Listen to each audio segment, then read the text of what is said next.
காதலர் தினத்தில் ஒரு மனிதரின் உயிர் தியாகம் மறைந்துள்ளது.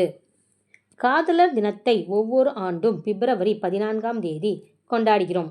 இந்த நாளை வேலண்டைன்ஸ் டே என்று ஆங்கிலத்தில் குறிப்பிடுகிறோம். இந்த பெயருக்கு பின்னால் ஒரு மனிதர் இருக்கிறார்.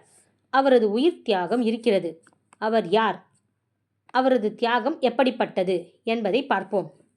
ரோம் நகரை 2ஆம் கிளாடியஸ் என்ற மன்னர் ஆண்டு வந்தார்.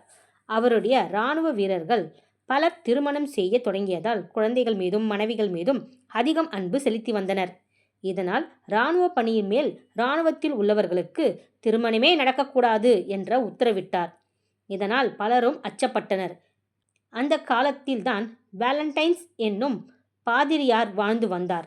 அவர் மன்னருக்கு தெரியாமல் காதலர்கள் பலருக்கு இரகசிய திருமணம் செய்து வைத்தார்.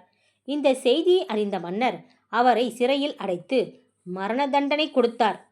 அடித்தே கொலை செய்ய வேண்டும் என்பதை அவருக்கு கொடுக்கப்பட்ட தண்டனை. ஆனால் அதற்கு பதிலாக அவரது தலையை வெட்டி கொலை செய்தனர். அவர் கொலை செய்யப்பட்ட நாள்தான் பிப்ரவரி 14. அதனால்தான் இந்த நாள் வேலண்டைன்ஸ் டே என அழைக்கப்பட்டது. இவ்வாறு மகிழ்ச்சியாய் கொண்டாடும் காதலர் தினத்துக்குள் ஒரு மனிதரின் உயிர் தியாகம் மறைந்திருப்பது குறிப்பிடத்தக்கது.